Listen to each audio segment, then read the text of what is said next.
주진우 라이브 스페셜.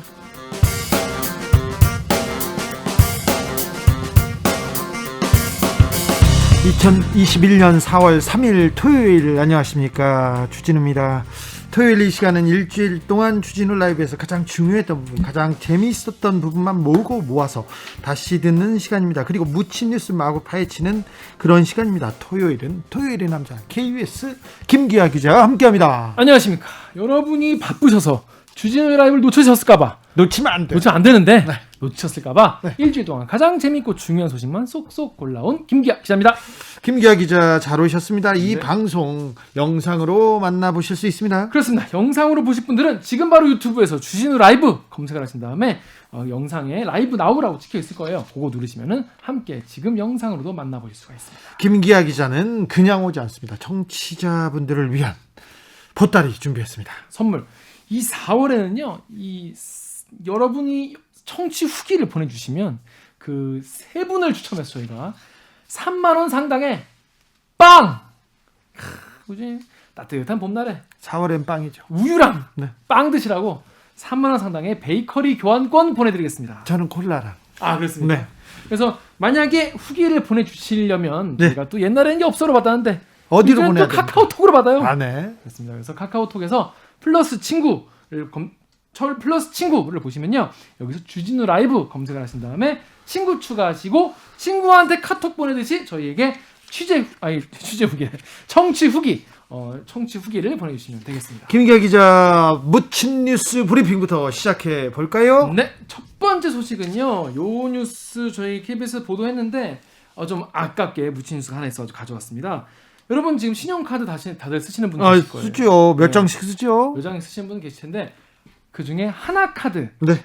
대표인 그 중에 하나카드 이야기입니다. 예. 그중 카드 중에 하나. 네, 하나카드. 하나카드. 네. 장경훈 사장이라는 분이 대표신데요. 하나카드 사장입니다. 그렇습니다. 이분이 어떻게 하면 좋은 카드를 고를 수 있느냐. 네. 요거에 대해서 회의석상에서 하신 말씀 하나 소개를 해드리려고 왔습니다. 아니, 회의에서요. 네. 네. 공식 회의 최소 15명, 한 20-30명 정도 있을 것 같은 그런 임원 부장단급 회의였다고 합니다. 네. 거기서 이 장경훈 사장이 뭐라고 했냐면, 룸사롱에 우리가 가는 목표는 예쁜 여자다. 갑자기. 네. 그래서 예쁜 여자는 단가가 있다. 이게 또 무슨 말이죠? 그런데 단가 20만 원 정도 있는데 20만 원 정도 되는데 우리가 룸사롱에서 여자 고를 때는 외모만 보지만 와이프를 고를 때는 다양한 뭐 조건과 이런 걸 봐야 된다. 이런 말씀하시면서 카드를 고를 때도 신용카드는 룸사롱이 예쁜 여자가 아니라 평생 같이 살 와이프이기 때문에 그런 카드를 만들어야 한다. 이런 말씀하셨어요. 회의에서요? 회의 자리에서. 아니, 사적으로 얘기하는 것도 좀 부적절한데 그러니까요. 회의에서 그랬다고요? 그렇습니다. 이게 이제 하나카드가 지금 뭐 업계 순위나 이 사용 실적이 높지 않아요. 그러면서 하나카드의 인기 상품인 크로스 마일리지 카드 이런 걸 소개하면서 이제 나온 얘기예요. 예. 근데 이제 이 카드에 대해서 배울 점이 있다. 이 장점이 많기 때문에 사람들이 꾸준히 쓴다. 이런 얘기를 하면서 이제 꾸준히 같이 가야 할 그런 배우자를 만날 때는 룸사롱과는 다른 기준을 해야 된다. 이런 얘기를 한 거예요. 아, 정말 참 부끄럽네요. 입에 올리기 어려운 이야기인데, 그런데요, 하나카드 장경훈 사장, 이 회의 말고 또 다른 내용도 있다면서요? 여러분 뭐 조금만 생각해 보면 아시겠지만 갑자기 평소에는 이제 좋은 말씀하시던 분이 갑자기 이런 말을 한다고 해서 누가 녹음을 하겠습니까? 네. 평소에 이제 욕설과 그러니까 막말을 많이 하셔가지고 원래 많은 분들이 녹음을 평소에 많이 해주셨다고 해요. 예. 근데 이제 보면은 이제 저희가 녹취 파일을 많이 받았거든요. 예. 근데 보면은 한 2시간 정도 대화나 부서장 회의 같은 걸 하는데 거의 혼자 얘기합니다. 아, 혼자 얘기도 정말 90%가 사장 음성이에요. 예. 그러면서 한 명 이름 호명해가지고 이거 너 아냐? 이거 왜 있다? 뭐 이렇게 했냐? 하면서 계속 꾸짖는 이 2시간 동안 그 이야기가 계속 이어집니다. 네. 그래서 자, 평소에도 이분이 네. 이런 되게 막말을 많이 하셔가지고 직원분들이 굉장히 많이 힘들어했다고 해요. 아직도 이런 사람이 있어요? 그런 반응. 그래서 이 제보자분이 우리가 이제 누군지 알려드릴 수가 없기 때문에 뭐 밝힐 수 없지만 이분의 말씀이 주변에는 다 이런 반응이었다고요. 처음에 나 너무 직장생활이 힘들다라고 얘기를 하면은 아니 아직도 그런 사람이 있을 리가 있냐. 근데 이런 사람이 많고요. 또 이런 회사 많아요. 그죠?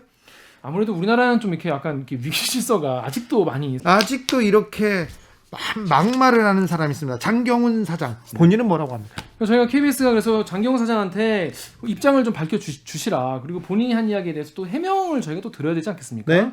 반론의 기회를 드려야 되기 때문에 그래서 KBS에 직접 오셨어요. 왔어요? 예, 가지고 다급해서. 예, 그 취재 기자 이걸 다 들려드렸는데 다 듣고 이제 그 발언을 한 사실은 다 인정을 했습니다. 왜냐하면 자기 목소리이기 때문에 네. 부정할 수 없는 거죠. 이제 공식적으로 내놓은 입장은요. 전후 맥락은 모르지만 이런 단어의 언급이 있었던 점에 대해서 송구스럽게 생각한다. 앞으로 오해 사지 않도록 유의해서 발언하겠다라고 했습니다. 하지만 룸사롱은 그만 가라고 하지만 하시죠. 룸사롱은 가시지 않았다. 자기 하지 않았다고요? 하지 않았다고 말씀하셨습니다. 자기가 룸사롱 가는 이유에 대해서 본질에 대해서 핵심에 대해서 막 얘기하더니 들은 얘기겠죠. 아니었다고요? 들은 얘기겠죠. 본인은 안 갔다고 말씀하십니다. 그리고 그 당시에 참석자가 되게 적은 자리였고 가벼운 대화에서 나온 이야기다라고 했는데요. 그리고 또 많은 분들이 이 기사 나오고부터 아니 이런 여성 참석자가 만약에 있었다면은 이건 성희롱으로 볼 수도 있지 않냐 이런 얘기도 하셨어요. 네네. 그래서 취재 기자가 네. 이 자리에 여성 참석자 있는지를 좀 확인을 해보려고 했는데 녹취 파일을 들어보면 그런 부분이 나오거든요. 룸사롱 야 미안하다 이거는 이러면서 얘기를 해요. 그래서 이제 당시 그 자리에 미안할 사람이 누군가 있었다는 얘기잖아요. 네. 그래서 당연히 여성 참석자가 있지 않았을까라는 어떤 합리적 의심을 하게 되는 것이죠. 그래서 이거에 대해서 이제 물어봤는데 여성 부서장은 없었다라고 얘기를 하더라고요. 그 내부 취재를 해보면 어떻습니까? 그래서 근데 이제 여성 부서장이 네 금융권에는 굉장히 드물어요. 맞아요. 굉장히 드물어요. 그래서 취재 기자가 이걸 또 확인을 해봤습니다. 네. 제보자나 또 주변 취재를 통해서 물어봤는데 그 자리에 여성 부서장이 2명 있었다고 합니다. 있었는데 얘기했어요? 그건 확인이 안 된다니까요. 근데 그래서 그 두 분한테 또 취재 기자 물어봤어요. 근데 혹시 그 자리 있었던 거 기억나냐라고 하니까 그 두 분 모두 내가 답변할 위치가 아니다. 답변할 상황이 아니다. 기억이 나지 않는다. 이렇게 대답을 하셨다고 해요. 네, 계신 것 같았네요. 그렇습니다. 네, 그렇게 의심할 수 있는데요. 본인들은 확인해 줄 수 없다고 얘기했는데 장경훈 사장 이런 분들이요 아직 많습니다. 그렇습니다. 장경훈 사장 이렇게 사회적 물의를 일으켰는데 아직 그 자리에 그대로 있잖아요. 이분 같은 경우에는 이것뿐이 아니고요. 예. 그 사모펀드 네. 하나은행에 계셔서 원래 하나은행 부행장 출신입니다. 네. 근데 그 자리에서 DLF 요 사태의 책임자로 징계 의견까지 나왔던 분이에요.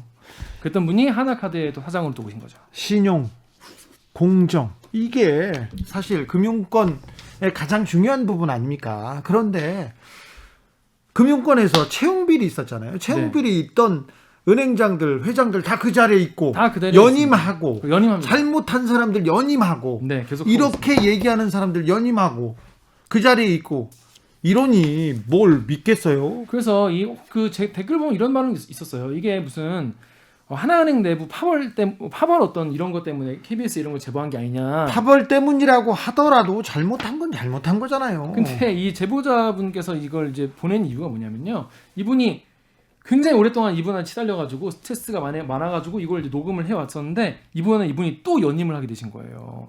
장경훈 사장이. 그래서 내가 더는 못 살겠다. 그래서 이런 제보를 하게 됐다고. 연임한다. 그 장경훈 사장에 대해서 회사에서는 뭐라고 합니까? 회사에서는 그 지금 사내 게시판에 장경훈 사장이 사과 글을 자필로 써서 올렸다고 합니다. 그리고 어떻게 되는지 장경훈 사장이 그 자리에서 어떤 일을 하는지 좀 지켜보자고요. 네. 하나카드 장경훈 사장이었습니다. 자, 금융권이 어려울 때는 정부한테 돈 달라고 하고 국민한테 도와달라고 하고 그렇죠. 돈 많이 벌잖아요. 그럼 자기네들 임원 그 월급, 연봉, 성과급으로 팡팡 씁니다. 이게 자기 돈인 줄 알고 있어. 자기네들이 잘해서 그런 줄 알고 있어요. 아니 그럼 어려울 때 손을 내밀지 말던가. 안타까운 일이 하나카드에서 벌어졌습니다. 참 우리 사회의 한 단면을 보는 것 같아서 씁쓸합니다. 다음 묻힌 뉴스로 가볼까요? 네. 제가 이 아이템을 고르고 나서 생각해 보니까 좀 죄송하더라고요.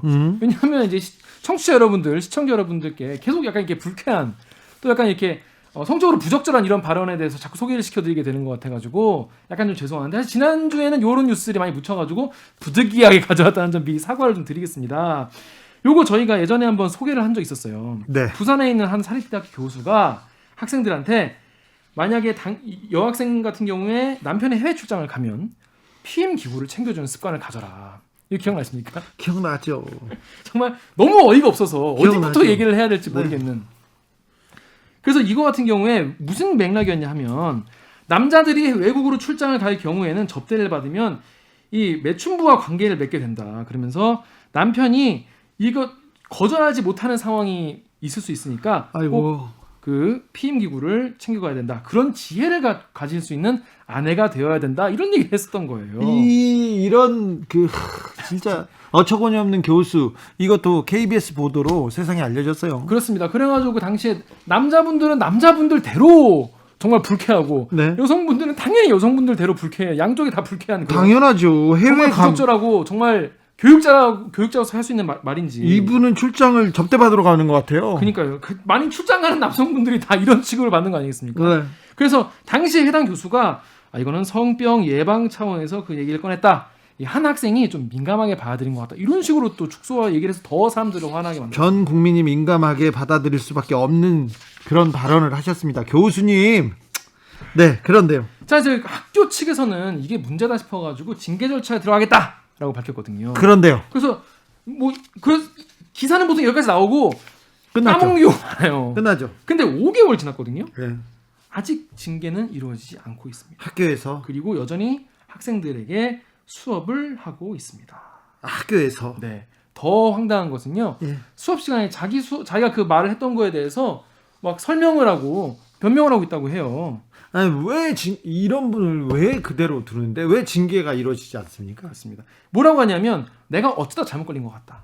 어쩌다 잘못 걸린다고? 내가 너무 열강을 하다 보니까 이런 식으로 설명을 한다고 합니다. 학생들 입장에서는 열강하지 마세요. 누가 당신한테 열강을 원했습니까?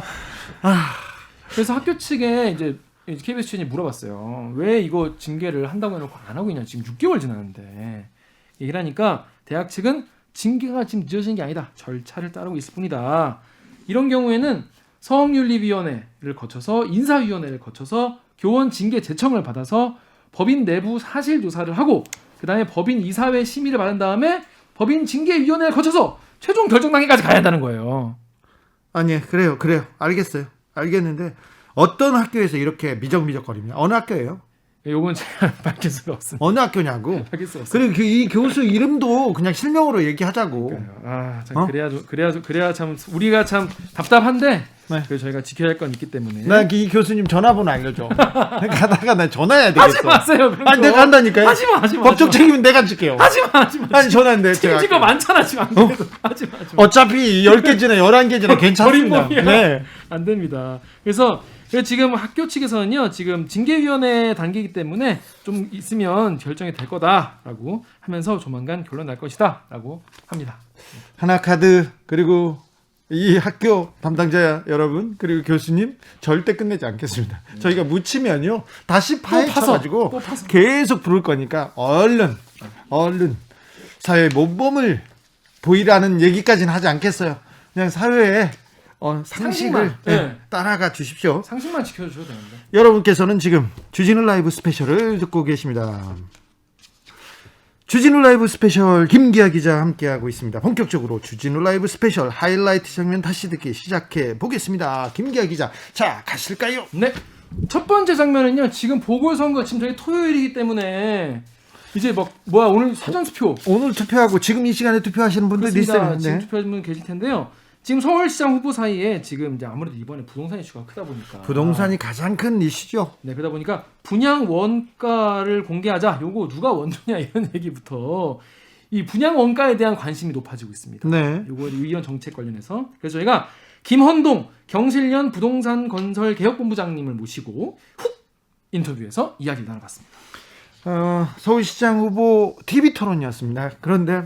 그런데 갑자기 오세훈 후보가 분양 원가 공개는 내가 원조다 얘기하니까 아니다 그 전에 있었다 그러면서 그래도 내가 원조다 오세훈 후보가 그러니까 박영선 후보가 뭐라고 하냐면 당신이 공개한 분양 원가 공개는 빠진 게 너무 많아서 빠진 게 있어서 이거는 김원동 본부장도 부족하다더라 얘기를 하면서 김원동 본부장의 이름이 갑자기 증인으로. 그러면 갑자기 소환되는 거예요. 증인으로 부를까요 하고 끝났는데 네. 비비로 토론 끝났는데 주진우 라이브에서 증인으로 불러서 분양원가 공개에 대한 이야기 직접 물어봤습니다. 재판해봤습니다. 결론만 저희가 짧게 말씀드리자면 김원동 본부장 말은 둘 다 맞다. 하지만 조금 차이가 있다. 예. 라는 얘기를 했는데 그거는 직접 방송에서 확인을 해보시고요. 네. 일단 김원동 본부장 기본 입장은 그냥 원가 공개가 얼마다 이렇게 하는 게 중요한 게 아니라 설계 얼마, 도급 얼마, 하도급 내역서 얼마, 땅가 얼마 이렇게 딱 다 나와야 이게 진정한 분양 원가 공개다는 얘기예요. 오세훈 후보는 설계 도급 하도급 내역서 공개하지 않았다고 그 부분에 대해서는 얘기했습니다. 그렇습니다. 근데 또 주진우 기자가 또 날카로운 질문을 했는데 사실은 이게 우리가요 아이스크림을 먹을 때 이거 원가 얼마 이런 거 공개 안 하잖아요. 설탕 37원 이런 거 안 합니다. 안 하잖아요. 네. 커피 한 잔 먹어도 그거 안 하는데 왜 집에 대해서만 공개하라고 하냐? 이거 불공평하다 이런 지적을 얘기를 하였어요. 얘기는 하는데요. 저의 생각인데 네. 이런 생각이 있어요. 그러니까 어느 땅은 네. 1,000만 원짜리, 어느 땅은 네. 10만 원짜리인데 네. 어디를 개발해서 허가를 주지 않습니까? 네. 그럼 10만 원짜리가 1,000만 원짜리 돼요. 그렇죠. 그 권리를 돈으로 어떻게 환산해야 될 거냐? 집값, 이 땅값 주인한테 땅을 가진 사람한테 얼마를 주고 사회에는 얼마를 환원할 것이냐 거기에 대한 많은 논란이 있죠. 사실 뭐 토지 공공재 개념에 대해서는 사실 철학적으로 또 사회적으로 큰 이제 이슈가 사실 우리가 이걸 또 앞으로 계속 고민을 해가면서 이렇게 논의를 발전시켜 나가야 되는 부분이기 때문에 거기까지 가지 않더라도 지금 집값이 네.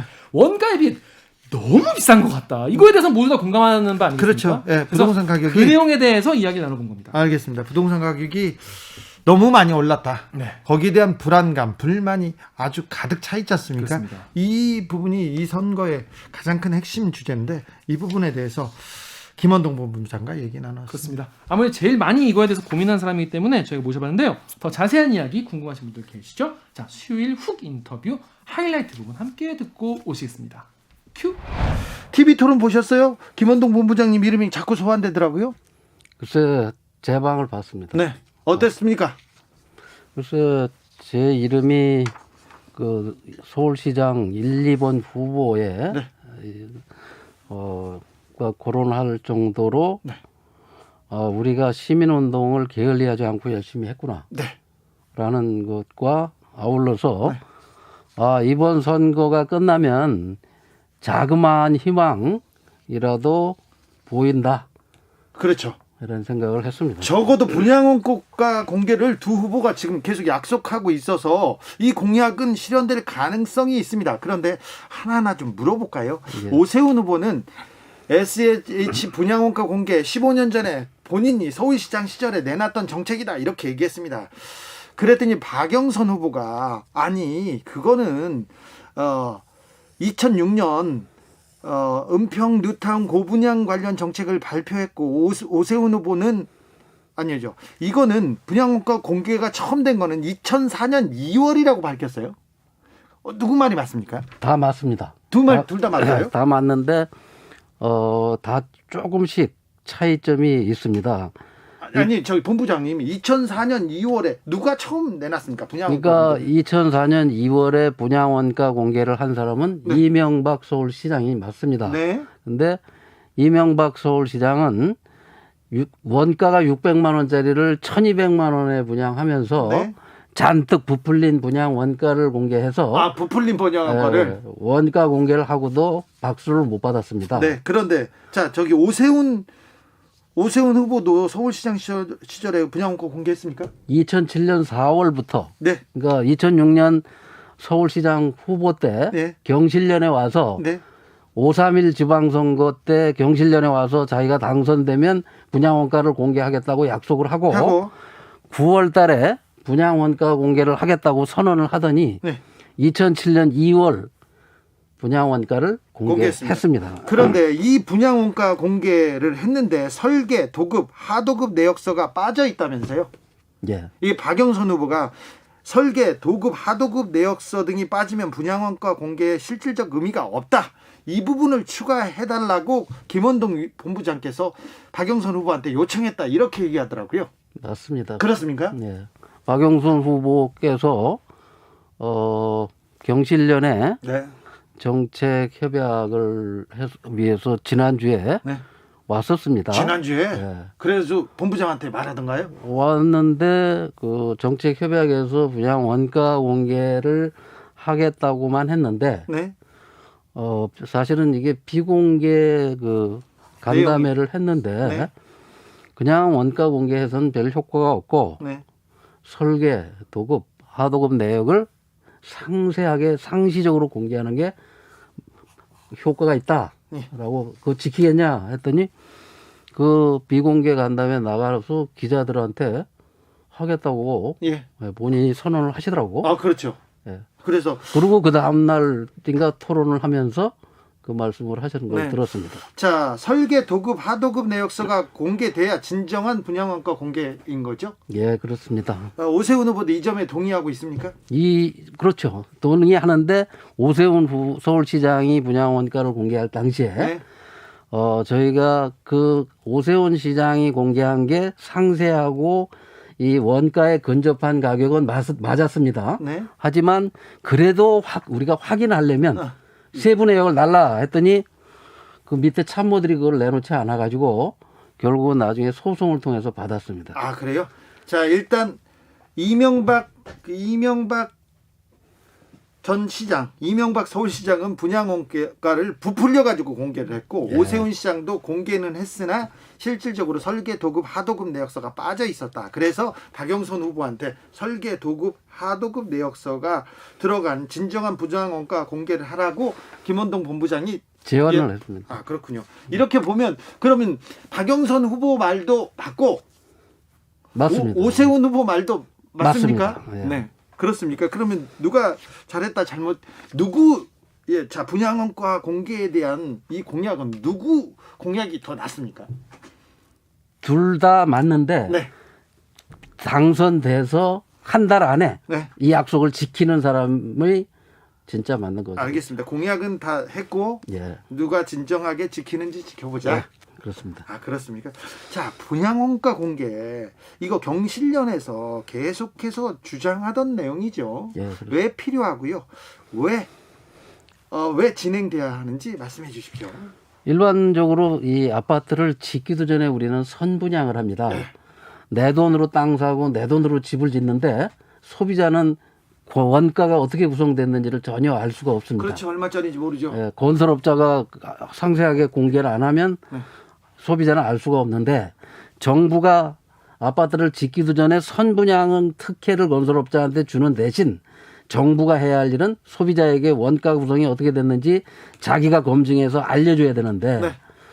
지금 이것을 제대로 알려주지 않거나 원가를 부풀려서 속이는 것이 반복되면 아파트값이 폭등합니다. 그렇죠.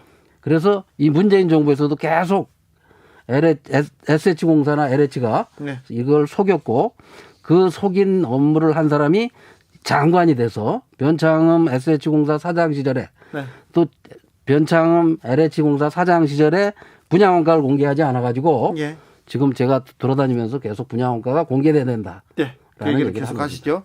그런데 어떤 상품에서 원가를 공개하냐 이거 영업비밀이다 이렇게 주장하는데 부동산 분양 원가 공개를 해야 되는 특수성은 뭡니까? 아까 지금 말씀드렸듯이 공급자 건설업자는 한 사람인데 네. 분양을 받는 사람은 1,000명입니다. 네. 이게 단독주택 같으면 이 전문가한테 물어보면 되지만 아파트는 1000분의 1을 자기가 분양받는 것이기 때문에 도저히 일반 소비자가 파악할 수 없습니다. 네. 그다음에 이미 사법부에서 이거는 영업비밀이 아니다. 예. 건설업자가 무슨 비밀이 이게 지켜줄 비밀이 아니다. 공개해라 네. 하는 판결이 계속 있었는데 아직도 그런 얘기를 한다는 것은 네. 그 내용을 제대로 파악이 안 된 상태에서 말씀하라는 거로 보면 됩니다. 분양 원가 공개만 돼도 주택 시장이 안정됩니까? 부동산도 좀 안정됩니까? 그렇습니다. 분양 원가 공개는 지금 최근에 시흥광명에서 보듯이 예. 지금 그린벨트의 이 땅은 100만 원짜리 땅입니다. 네. 그 땅값이 얼마인지 알게 되면 건축비는 다 500만 원이니까 어디다 짓든 네네. 600만 원이 될 것이고 곱하기 30평 하면 아파트 원가를 정확하게 알게 되는 거죠. 네. 그래서 원가 공개는 꼭 필요한 겁니다. 자, 본부장님 TV 토론도 보셨을 텐데 자, 서울시장 후보들의 부동산 정책 어떻게 보십니까? 희망이 보입니다. 희망이 보입니까? 예. 첫 번째 아까 말씀하신 대로 박영선 후보가 네. 분양 원가를 상세하게 공개하고 예. 또 건물만 분양하는 반값 아파트 경실련이 계속 주장했고 제가 꼭 필요하다고 한 거 네. 건물만 분양하는 걸 30만 원 공급하겠다. 네. 이건 괜찮은 공약입니다. 30만 원은 좀 무리하지만 네. 그다음에 오세훈 후보도 네. 아까 얘기한 대로 지난 5년간 자기가 과거 서울시장을 하는 동안 네. 분양 원가를 공개했고 그로 인해서 분양 가격이 안정됐고 아파트 값이 상당히 안정됐었던 경험이 있기 때문에 괜찮습니다. 다만 지금 이 정부가 공공기관을 투입해서 이 재건축 재개발에다가 이 무능하고 부패한 LH를 투입시켜서 공공 주도의 예. 재개발 재건축을 하겠다고 하는 거 그거를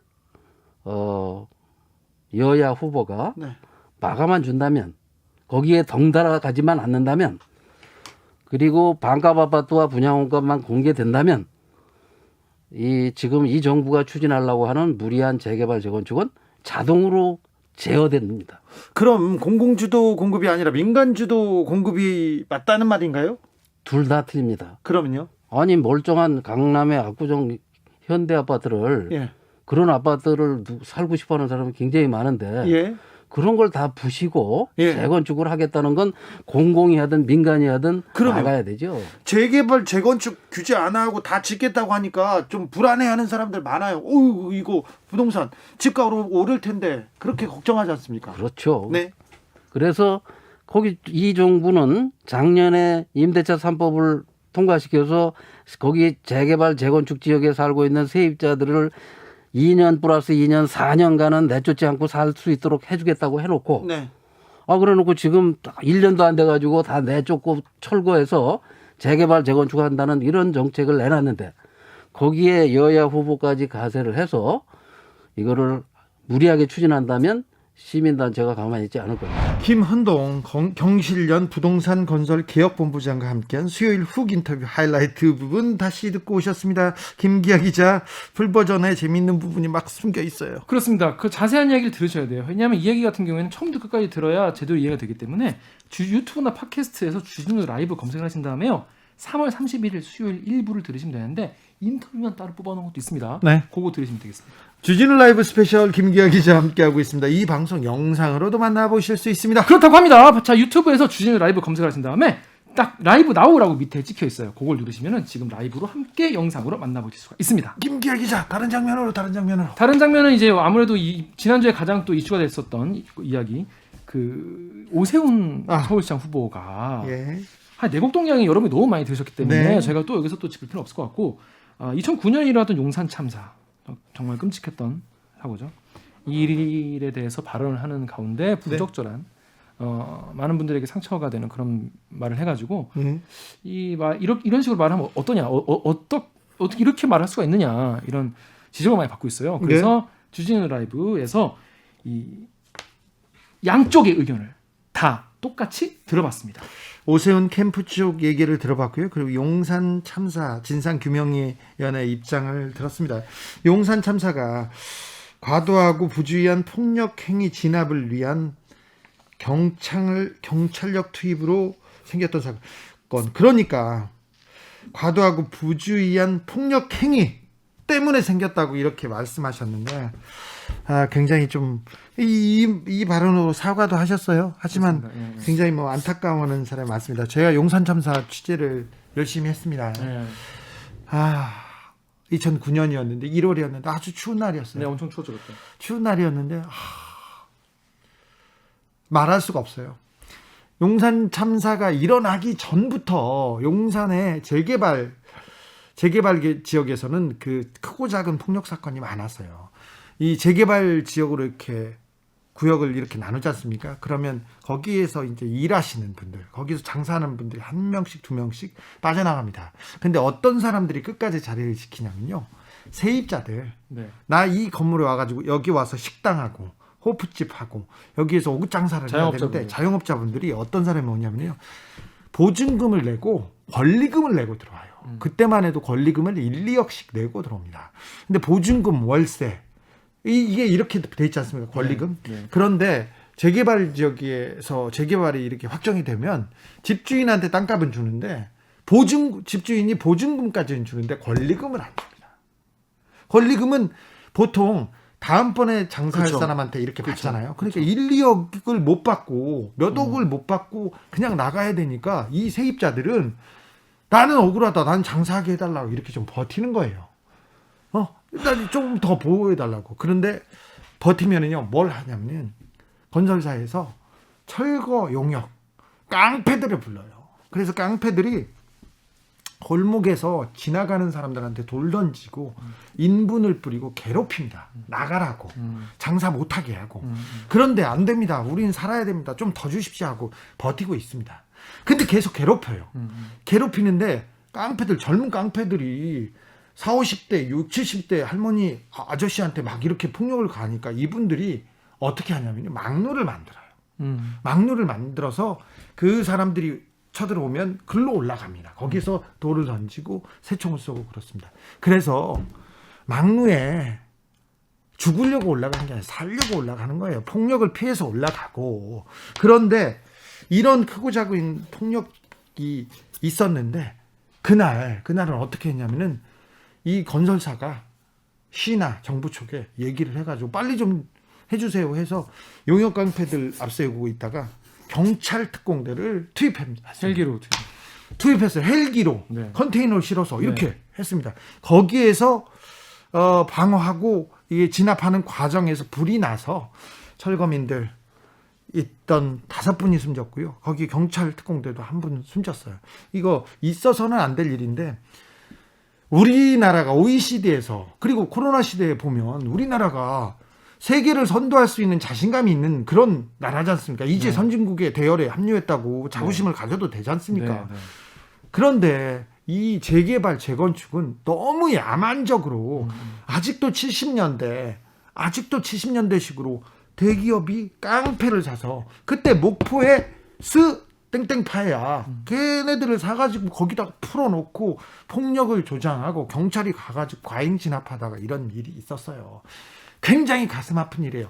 이 기업의 이익을 위해서 정부가 경찰 특공대가 나섰다가 이런 일이 있었던 일입니다. 근데 그 당시 일부 언론만 보면은 과도하고 부주의한 그 용산 주민분들이 떼쓰기 또 거기에서 철거민들의 과도하고 부주의한 폭력 행위였다라고 생각할 수도 있어요. 그 당시에 워낙 언론은 그렇게 보죠. 언론은 네. 그렇게 얘기하죠. 그 삼성이었거든요. 네. 삼성물산. 그러니까 삼성의 그 건물을 짓기 위한 이런 일이었는데 그런데 서울시장이었지 않습니까? 오세훈 시장이었고 이 용산을 책임지고 있었던 분인데 과도하고 부주의한 폭력 행위 때문에 진압을 나설 수밖에 없었던 경찰 이런 식으로 보는 거에 대해서 굉장히 좀 안타까운 시선이 있습니다. 이 얘기를 분노에 차서 박래군 위원장이 해주셨어요. 그렇습니다. 박래군 위원장 같은 경우에는 이제 나중에 오세훈 시장이 이거에 대해서 얼마나 책임질 했는지에 대해서도 그 당시 기억을 생생하게 불러내가지고 설명을 해줬고요. 네. 또 오세훈 후보 캠프 쪽에 있는 김예령 대변인도 네. 전화 연결을 해가지고 네. 이거에 대해서 사과를 하겠다라는 말도 하고 사실관계를 또 설명하는 그런 시간도 있었죠. 그렇죠. 안타까움에 발생하지 않았을 사건에 대해서 좀 안타까움에서 한 말이다 이렇게 얘기했습니다. 오세훈 후보는 한참 후에 사과도 했고 한참 후에 조문도 갔습니다. 그리고 이 협의 과정도 서울시가 도맡았다고 이렇게 해명했습니다. 그렇습니다. 이 이야기는 양측의 입장을 여러분이 한번 팩트 위주로 한번 들어보시면 좋을 것 같습니다.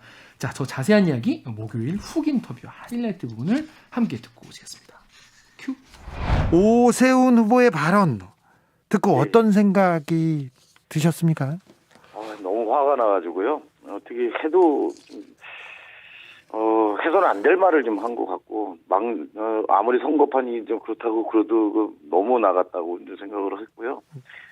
정말 이 감정을 추스르기가 되게 어려웠었습니다. 네. 임차인들의 폭력적인 저항이 본질이라고 오세훈 국민의힘 후보는 얘기를 했는데요. 용산 참사의 본질은 뭐였습니까? 용산 참사는 어떤 일이었습니까? 잘 모르는 사람들이 있으니 좀 자세히 좀 설명 좀. 당시에 그 이명박 정권 때 뉴타운 그 바람이 엄청나게 불었거든요. 예. 그리고 이제 오세훈 씨가 이제 서울시장 하면서 한강 르네상스 이런 것들 굉장히 저기 하면서 막 개발 붐이 엄청나게 일어났었죠. 예. 이럴 때 이제 일어난 겁니다. 그래서 이제 용산 4구역은 용산역 맞은편 그 국제 빌딩 바로 밑에 있는 그 지역인데요. 네. 여기를 개발해서 재개발하겠다고 하는데 이게 재개발이 이제 진행이 되는 게 이제 순차적으로 제대로 가면 좋은데 그러지 못하고 이제 강제로 이제 폭력적으로 이제 세입자들을 쫓아내는 이런 식의 방식이었거든요. 예. 이게 많은 사람들이 이제 잘못 알고 있는 것 중에 하나가 뭐냐면 용산 4구역 철거민들은 이게 자영업자들이에요. 예. 빈민들이나 이런 저들이 자영업자들인데 거기서 가게를 하던 분들이 대부분이죠. 그렇죠. 그래서 자영업자들인데 이 사람들이 이제 턱도 없는 말도 안 되는 보상금만 주고 나가라고 그러니까 못 나가고 이제 버티던 중에 이제 일어났던 사건인 거죠. 그러니까 무리한 재개발의 그런 피해자들인데 이 사람들이 이제 보상 대책을 요구하는데 대화도 안 해주고 그냥 쫓아내려고 하다 보니까 막리에 올라가 싸우다가 그러다가 이제 경찰력이 공권력이 투입돼서 사람까지 죽게 되는 그런 참사였던 거죠. 그분들이 막내에 올라갔는데 그 낮에는 그 폭력배들한테 계속 시달려서 막루로 쫓겨났다고 주장을 합니다. 그분들은. 그래서 용역들이 있었죠. 용역 깡패들이 있고 야만적인 철거 행위가 있었는데요. 용산 참사 당시 서울시장이 오세훈 후보였습니다. 그런데 용산 참사 그 이후에 계속 그 자리를 지키셨는데 위원장님께서 오세훈 서울시장의 대응과 후속 처리는 어떻게 평가하십니까? 예, 저희가 이제 대책위에서 이 문제를 이제 풀기 위해서 이제 각 방면의 노력을 하면서 서울시장과도 면담을 요청을 했었어요. 네. 이 문제 좀 빨리 풀자라고 해서 그때 이제 오세훈 시장이 이제 쪽에서 왔던 반응은 뭐냐면 그 사인간의 문제인데 시가 개입할 문제가 아니라고 해서 굉장히 무책임하고 일관되게 이제 그런 태도를 이제 취했었고요. 그러다가 이제 3월 10일경에 이제 다시 거기 용산 참사 현장에 철거가 진행이 되거든요. 네. 당시 서울시 부시장이 이게 시간이 돈이다 그러면서 이게 더 이상 미룰 수 없다 그러면서 철거를 강행하는 것을 옹호하는 이런 식으로 하다가 그때 추석 때 정운찬 총리였었거든요. 그분이 이제 용산 참사 현장에 그 분향소를 와서 조문도 하고 이런 모습 보면서 나중에서야 이제 서울시가 움직이고 그랬던 거지. 오세훈 시장이 이거에 대해 책임지고 풀려고 했던 모습은 저는 하나도 확인한 게 없습니다. 오 후보 측에서는 시장 시절에 자신이 이 사태 수습하려고 최선의 노력을 다했다 이렇게 강조하고 있는데요. 네. 그랬더니 유가족들이 그런 말을 듣고 새빨간 거짓말이다. 무슨 그런 노력을 했냐. 그런 거 한 번도 본 적도 없고 나중에 장례 협상이 끝나고 나서야 조문 한 번 온 게 다다라고 하는 거죠. 그래서 팩트이기도 하고요. 그래서 오 후보 쪽에서 그렇게 노력을 했다고 하는데 그런 노력이 보이지 않는데 자기들끼리 그냥 마음속에서 했는지 모르겠지만 실제로 그런 게 없었거든요. 이렇게 왜 자꾸 거짓말을 하는지. 오세훈 후보의 발언에 대해서 용산 참사 유족들은 어떤 얘기를 하시던가요? 방금 전에도 말씀드렸듯이 그 얘기하면서 왜 이렇게 없는 말도 지원해가지고 새빨간 거짓말을 하냐고 너무 굉장히 분노하고 있고요. 그러니까 유가족들은 살려고 올라간 사람들을 이렇게 공권력을 동원해서 이렇게 사람을 죽일 수 있느냐.